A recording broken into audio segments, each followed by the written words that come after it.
Hello, everybody, and welcome back to Inside Man United. My name is Rowan Brennan, and thank you very much for joining me. And I hope you're looking forward to an action-packed weekend of football. We have a heap of fixtures on Saturday, but of course, the big one is against Aston Villa on Sunday, a six-pointer where the race for the top four will really hot up if we can manage to get a result against Villa. Hopefully 3 points, peg them back a little bit, and hopefully helping us to make a charge on that top four. But lots more to talk about. So without further ado, let's get into the headlines. Coming up on today's episode of Inside Man United, the headlines. United planning for summer exits of experienced quartet to raise funds for Ineos's first transfer window. And young rising star Harry Amass takes part in first team training at the tender age of 16. Premier League team gives green light for Christian Eriksen to rejoin them, but they will face competition from Galatasaray. And United suffer new injury setback in preparation for the Aston Villa game, with Aaron Wan-Bissaka leaving training. And as United's young guns prepare to gel and start firing on all cylinders, Erik Ten Hag lays down a challenge for them to keep delivering while they chase Champions League football. All that coming up.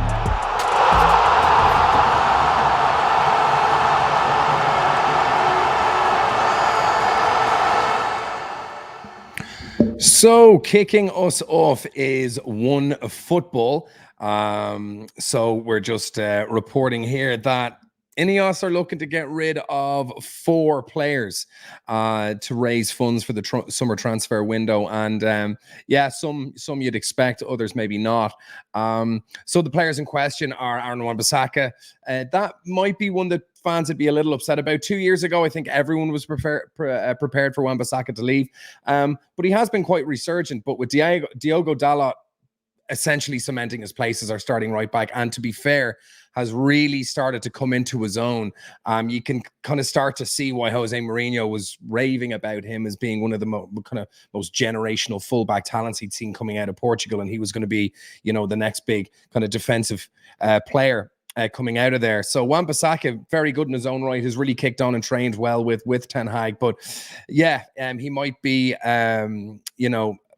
excess to what United need, or certainly going to be a source of good funds with all the FFP pressure.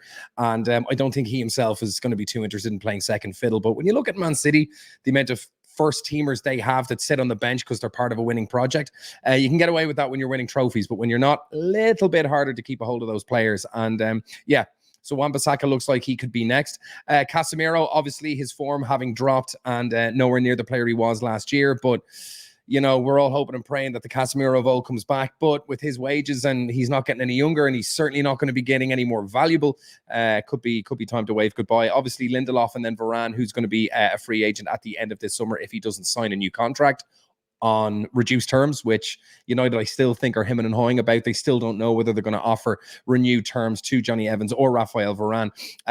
So yeah, they're saying here the latter's contract is due to expire in June anyway, so unless the club time down to fresh terms or reduced wages, they won't be recuperating any fee when he waves goodbye. However, we're still going to be saving 1.2 million a month in wages. So with Raphael Varane gone, that's essentially going to be 14.4 million in wages just instantly back in the coffers for a new player. So, that might get you a Rooney Bargy from Copenhagen, who, we've been on the receiving end of his talents during the group stage of the Champions League. So Lindelof, Wan-Bissaka recently had their 1-year contract extensions activated, but that was just to retain their value. And Casemiro's wages proving troublesome. It's been well documented that Ineos and Sir Jim Ratcliffe were never a fan of the Casemiro transfer in the first place. So I reckon that is going to be a thorn in the side of them when they're looking at who they want to keep, who they want to get rid of. And is there value in having an aging Casemiro getting 350 grand or whatever it is per week when he's on the treatment table half the time? The answer is no. So you can see Casemiro 100% being put up for sale. And also trying to bring the average kind of age profile of the team down. Yes, we've got these great kind of young players coming through, but with the likes of Varane, Maguire is going to be hitting 30 soon. Casemiro, Eriksson, these kind of players. It's going to be time to kind of, Lindelof, I think, is 30 now as well. Obviously, Johnny Evans, 36. It's coming time now where we need to kind of move those players on and reduce the average age of the team. As for the Brazilian, he's currently earning 350 grand a week. His deal runs out in 2026. There isn't a snowball's chance in hell he is going to be reaching that year with this club. He's now 31. So yeah, it looks like those are the 4 players on the chopping block, and we'll see what happens. But I don't really have much of an argument with any of them leaving, if I'm being perfectly honest. Now on to another rising star in the United ranks. This young man, Harry Amass, 16-year-old, has signed from Watford last year, considered a huge talent, was at Watford from the age of 9, and United scooped him up last year, and he is playing with the under-18s, who've gone 14 games and 14 wins so far this season. So there's a lot of excitement brewing within United about some of the young talent that is coming through. Obviously, Omari Forson has come through, Willie Kamwala, the young centre-back who got his chance there a few games ago. And now we've got Harry Amass coming through as well. And maybe this is one of the reasons why Alvaro Fernandez was let go to Benfica, because this kid was coming through and they were thinking, well, if we're going to be given a chance to anyone to try and train on, it's going to be Harry Amass. It's the same reason Zidane Iqbal and Garner were let go of, because we had Kobbie Mainoo and he was considered the better out of the 3 of those players, despite how well those players might go on to achieve, or whatever they might achieve at their respective clubs, with Garner obviously at Everton, but Kobbie Mainoo was you can't play all of them, even if they are very good. You got to try and get a price for them and move them on. But looks like Harry Amass might be the real deal. So he trained with the first team at Carrington on Wednesday. Now Ten Hag's assistant gets on and speaks with the youth team coaches very well. He's kind of the bridge. I forget his name, and he's kind of the bridge between the first team and the youth team, and they're in constant communication. And so it goes on to say here, Amass signed for United from Watford last summer. The left back has made 14 appearances in the academy matches this season. He's become a key player in the under-18 side. And when you're at that age, I mean, there's a lot of growing up to do between kind of 15, 16, all the way up to 18. So to be playing in an under-18 side when you're 16, there's a huge amount of growth, development, strength, size difference between a 16-year-old and an 18-year-old. So to be able to kind of hold your own at that level says a lot at that kind of an age. A 16-year-old playing in an under-18 side is a lot different than an 18-year-old playing in an under-20 side. So yeah, he trained on the first team with Sam Mather and Toby Collier, and it's unusual for a 16-year-old to train with the senior group, but he was selected to try and make up the numbers. Obviously, there's some injuries and things like that, but again, you got to be good enough to be called up from those youth teams to think that you can hang with the big boys. And it's understood the under-21 manager, Travis Binion, advises the first team coaching staff on which youngsters to bring through, and that's it. Mitchell van der Gaag. So Ten Hag's assistant coach Van der Gaag has developed a healthy relationship with Binion over the last 18 months on, who is kind of the next star to come through. So Amass's performances for the under-18s have been lauded. Essentially, he's seen as a key player, and he has all the right stuff to potentially make it as a Premier League player, and maybe at United as well. Watford were desperate to keep hold of him, as it goes on to say here, but United was seen as the kind of next logical step for a young lad of his ability. And Omari Forson and Willie Kamala, as we just mentioned, were both recently given their debuts, and they were also involved in training. So a lot to be excited for what's coming through in the youth ranks at United. And really looking forward to see what this Harry Amass guy can do over the next few years, but let's have a little bit of patience. We were talking about Hannibal Mejbri and Ted Menji and all these kind of players, and it was 2 or 3 years before we actually got to see them kick a ball for the first team. So let's see what happens, Harry Amass, but I don't think we're going to see that 16-year-old kid kicking a ball in the Premier League just yet, but it is exciting times ahead. So Christian Eriksen, we thought that there may have been an opportunity for him to go to Galatasaray in the January transfer window, even though it was closed to United to bring in players. The Turkish window was still open, so outgoings are still allowed. And it looked like Galatasaray were willing to wait until the summer to try and secure his signature. Surprising, because there's going to be more competition. Or maybe United simply were not willing to let him go, with Sofian Amrabat not really performing to the level that everyone expected. So yeah, Christian Eriksen would be welcome back with open arms. Thomas Frank, obviously the manager at Brentford, who took a punt on him when he was coming back from his heart condition, and he did very well at Brentford, so well that United gave him a contract for 2 years, or 3 years, I think it may have been. So yeah, he's going to be one of two central midfielders axed in the summer, it looks like, and it's pretty obvious that Sofian Amrabat's going to be the other one. So Eriksen, 31, free agent back in the summer of 2022, and he was great in the first season. The axis of Casemiro, Fernandes, and Eriksen was very, very good. But between Eriksen and Casemiro, there is a lack of legs at the base of that midfield, and that got shown up this season. And yeah, it looks like that summer put a few miles on the clock on the two of those players. And so, yeah, with Kobbie Mainoo coming in now, it looks like Eriksen might be surplus to requirements at United. But now, according to both ESPN and the Metro, Eriksen's time could be up at the end of the season. Galatasaray had been looking at Eriksen, but they decided to wait until the summer before launching a bid. But they could face competition from Brentford. So Frank went on to say he will always be welcome back, Christian, always. I think he knows that, and we know that he had a good time here. I understand why he went to United, and I've been very open about that. And he says he's done well, obviously, before the injury. And yeah, it looks like United will be cutting loose Sofian Amrabat, who just simply hasn't done enough. And to be honest, I think if he knew that there was an opportunity for him to stay at United, I think he may not have gone to the African nations in the same way Hannibal Mejbri didn't, in order to try and secure his future and, carve a path in which he could try and develop. And he obviously didn't go away with Tunisia. Sofian Amrabat did. And I'd say he went to Ten Hag and said, listen, should I go or should I not go? Should I miss out in this international tournament with my country?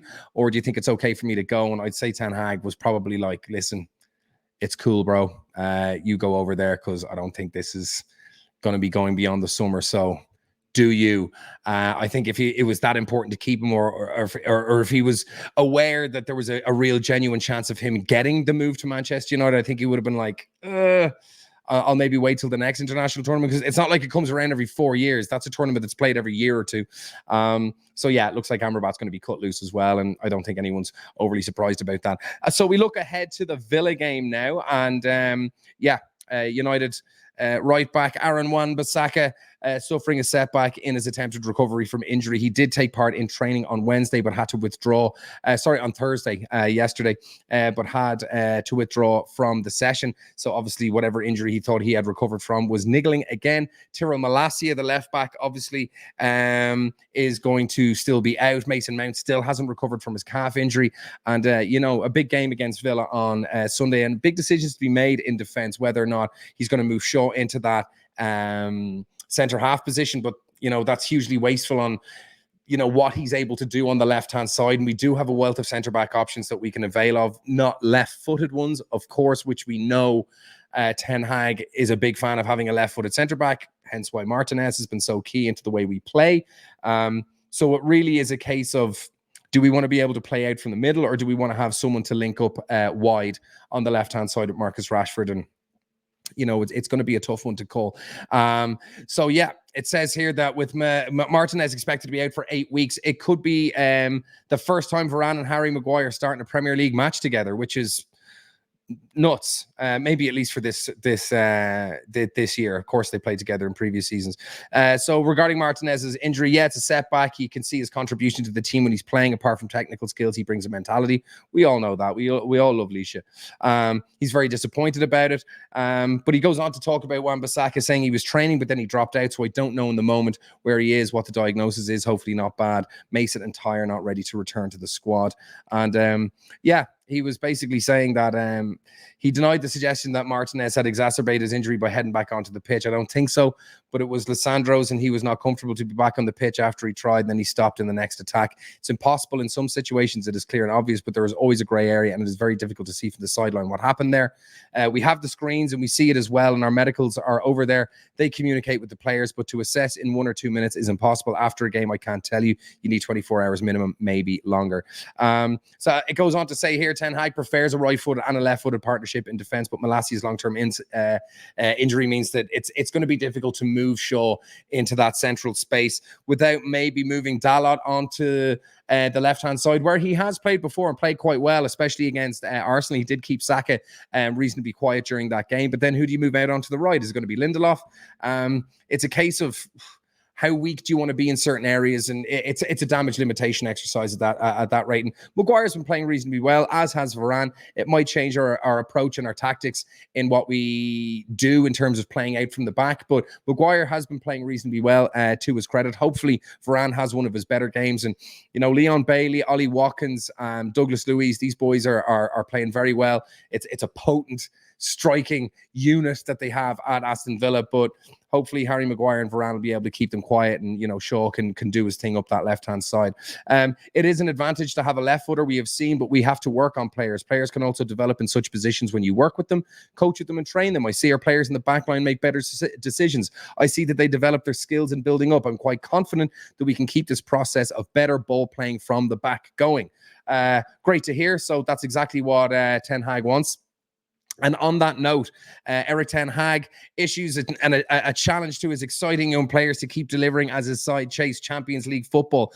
We're currently 8 points behind Aston Villa. This is a huge game for us to try and peg them back. It's a 6-pointer for us to try and make some progress on our march towards the top 4, which is a sad kind of state of affairs that we're chasing top 4, and it might be a possibility at this stage of the season, but we all know how bad our start to the season was. So a finish in the top 4 is kind of our big competition this year. It sound like Arsenal circa Wenger in the 2010s, but it is what it is. This is the reality of the situation.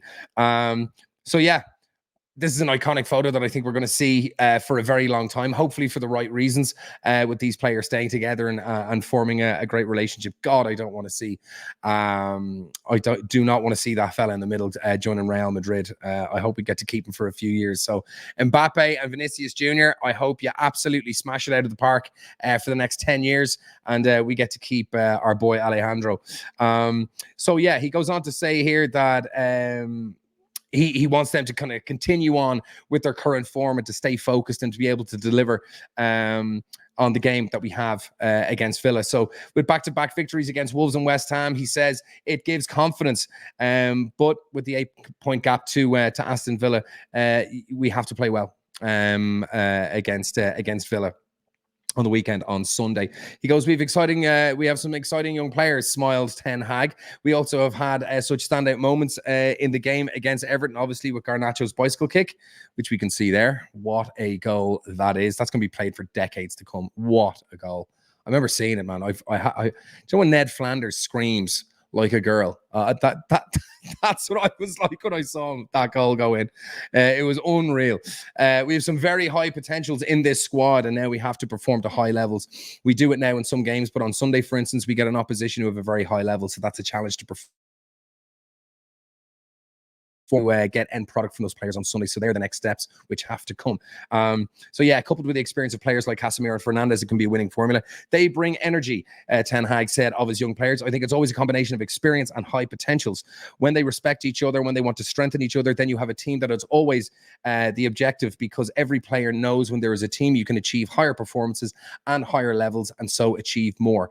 Another key ingredient, of course, is Hojlund, who is absolutely on fire now, starting to sing, got his confidence. He's got a bit of a sniff for goal. He's smiling in his interviews. You can see there's a lot less pressure on the kid's shoulders. The poor lad, what a baptism of fire for him to come in as the leading man at such a young age for such a big team with such big ambitions, with such a poor record behind them.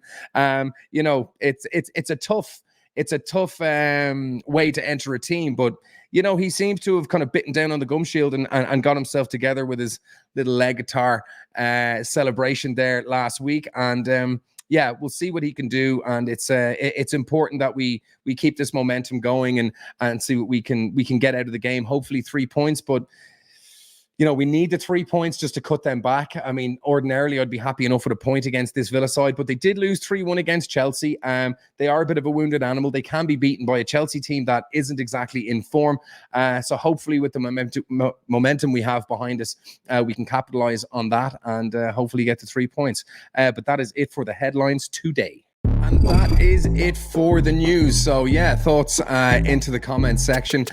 So yeah, young Harry Amass maybe trying to make a charge on the first team. A little bit of injury news going into the Villa game, but like Erik Ten Hag said, he has great faith in his three young rising stars in Hojlund, Garnacho and Mainoo.